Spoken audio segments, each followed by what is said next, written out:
Vendredi.be. Hello, hello. Chez Renders Hazel, nous ne créons pas simplement des meubles. Tables, chaises, canapés, fauteuils relax ou armoires. Chaque meuble est conçu et choisi par vous pour s'adapter à vos envies. 700 mètres carrés d'inspiration vous attendent chez Lederland à Saint-Vite et sur lederland.info. Renders Hazel.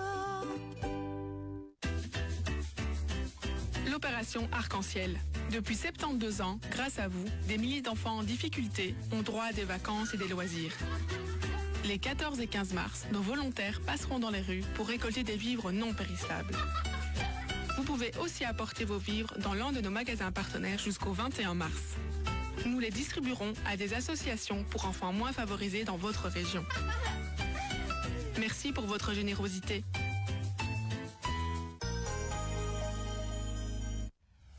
Impact FM présente Carte sur table. Bonjour à tous et bienvenue en direct en ce vendredi 13 mars, la veille des Trois Glorieuses à Stavelot. Et on accueille, je vous l'avais annoncé, le grand maître des Blancs-Moussis, Cédric Van der Schaik. Bonjour Cédric. Bonjour Olivier. Merci d'être là avec nous. On va passer un bon moment parce que moi j'étais impatient de pouvoir vous recevoir ici dans Carte sur table. Ça tombe bien, le timing est excellent juste avant ce long week-end de l'étaré à Stavelot. Tout d'abord pour faire connaissance un petit peu plus avec vous, parce qu'on ne se connaît pas si bien que ça. Finalement, vous et moi, ni peut-être même nos auditeurs et les téléspectateurs, parce que nous sommes également en direct sur Facebook et parler aussi bien entendu de ce long week-end et des Blancs-Moussis, parce que j'ai dit vous êtes grand maître des Blancs-Moussis. On va y revenir dans un instant, mais le principe de l'émission c'est que la première partie, on va s'intéresser un petit peu plus à vous, à votre personnalité. Alors Cédric, vous venez d'où simplement? Vous avez grandi où? Vous êtes né où? Si je puis... Stavelotais d'origine, donc j'ai encore la chance d'être né à Stavelot parce qu'il y a encore l'hôpital. Donc, vous êtes si vieux que ça? Vous êtes si vieux que ça? Ouais, quand même. Ouais, j'ai 45 ans. Et donc oui, non, donc toute ma jeunesse à Stavelot. L'école à Stavelot aussi? Oui, donc toutes mes primaires à Stavelot. Et puis alors, un petit transfert sur Malmedy à l'IND. Oui, pour vous spécialiser. Ouais. Et puis alors là, option menuiserie, et puis apprentissage en menuiserie, et puis alors construction. Vous avez été chez qui pour l'apprentissage? Chez Fontaine à Stavelot. Ah oui, oui, évidemment. On y retourne. Alors, justement, formation de menuisier, et puis après, on vous connaît aussi pour votre entreprise, Cédric Van der Schaik Construction. Ouais. C'est né quand cette entreprise? Donc après mon apprentissage en menuiserie, ça ne me plaisait pas. Donc là, je suis parti chez Gazon Schoenbrot, où j'ai appris le métier. Et puis alors de là, j'ai fait un petit passage à la commune de Stavelot. Et puis alors, je me suis lancé comme indépendant. Et puis voilà, maintenant on a la petite boîte qui tourne, la petite boîte familiale qui tourne. Une belle petite boîte quand même, il y a quelques personnes. Petite boîte, on est à 16, 17, ça dépend un petit peu les moments. Ouais, quel type de chantier est-ce que vous faites? On fait beaucoup de maisons unifamiliales et beaucoup de poses de moellons. Ouais, je vous disais ici en aparté juste avant de commencer, souvent des belles maisons, on le voit aussi que les publications que vous partagez un petit peu sur les réseaux notamment, souvent des belles maisons, de belles maisons comme on aime en voir dans la région en tout cas. Ouais. On est beaucoup sur la commune de Stoumont, donc fatalement beaucoup de moellons, parce que là l'administration communale oblige un certain pourcentage sur les maisons. Et donc voilà, on a la chance de travailler avec des architectes du coin, donc ça se passe super bien. Ouais, ça c'est le côté professionnel. Vous êtes sportif? J'étais, donc là maintenant c'est trop. Vous faisiez quoi? Vous faisiez quoi? J'ai commencé au foot comme tous les gamins, et puis alors de là j'ai fait un peu de vélo, beaucoup de vélo. Oui. Et puis j'ai rejoué foot. Et puis là, plus rien du tout. Toujours à Stavelot? À Stavelot, toujours, ouais. Pas de transfert chez les voisins? Non, pas de transfert. Vélo à bon niveau? À bon niveau, ouais, je roulais. J'ai été champion provincial en VTT quand même une fois. Et ou sinon, VTT beaucoup, ouais. Ah oui, quand même. Ouais, non, c'est chouette. Alors, le nom Van der Schaik parle aussi à certaines personnes quand on parle de sport, notamment Jérôme, votre frère, qui a immigré, si on peut dire, en tout cas une bonne partie de l'année en Suisse et qui mène des grands raids, qui va d'ailleurs se lancer pour essayer de tenter de battre le record du GR20 en Corse d'ici quelques semaines. Ça fait quoi justement d'avoir son frère comme ça qui est parfois un petit peu plus visible, quoi? Ah, mais c'est chouette parce qu'à la base. Il est un peu fou. Ouais, mais à la base, il faisait du foot aussi.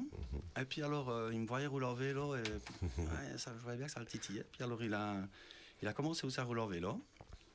Puis alors lui, il a roulé au VCA sur route.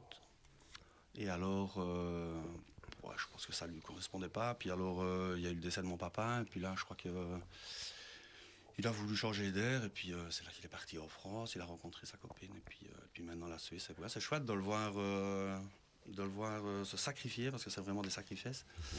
Et puis voilà, il arrive quand même à un niveau qui est franchement correct, quoi. Ouais, il revient de temps en temps à ce tableau. Il m'avait promis qu'il viendrait pour le Létaré. Bon, La dernière il fois ne que j'ai reviendra parlé. pas. Donc, Il reviendra pas. donc sa petite femme revient, oui. Et puis, mais lui reste là-bas.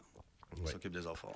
Alors, vous n'avez pas suivi vraiment la même direction, même si j'imagine que les efforts au long cours, ça vous passionne aussi. Là. C'est Ouais. ça qui vous... On se dépasse. Mais je crois que c'est un petit peu dans notre mentalité.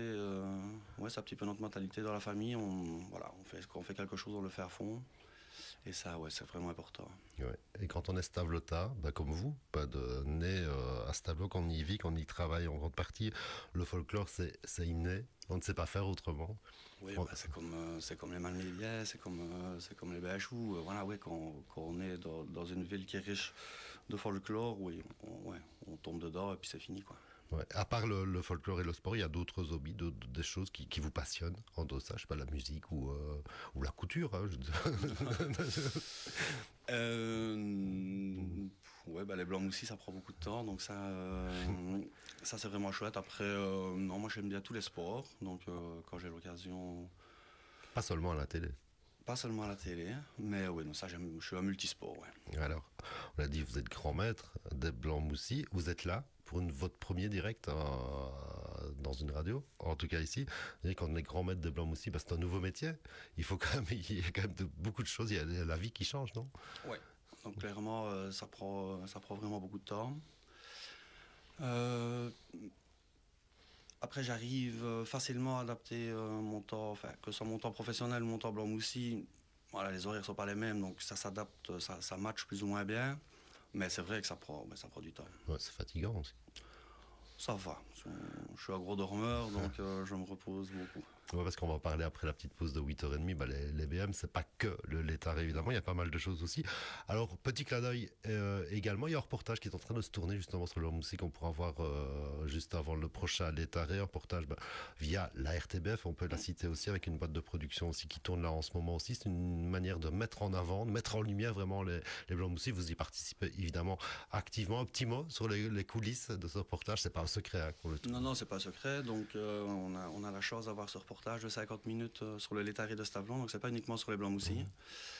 Et c'est clair qu'on n'avait plus de beaux films sur le Létaré. Et là, c'est vraiment l'occasion de refaire un chouette reportage et de mettre en avant toutes les sociétés stavlotaines, pas que les Blancs Moussis, quoi. Oui, on pourra comparer avec les images en noir et blanc de Walter Fosti à l'époque quand il avait lancé la confrérie, évidemment, des Blancs Moussis.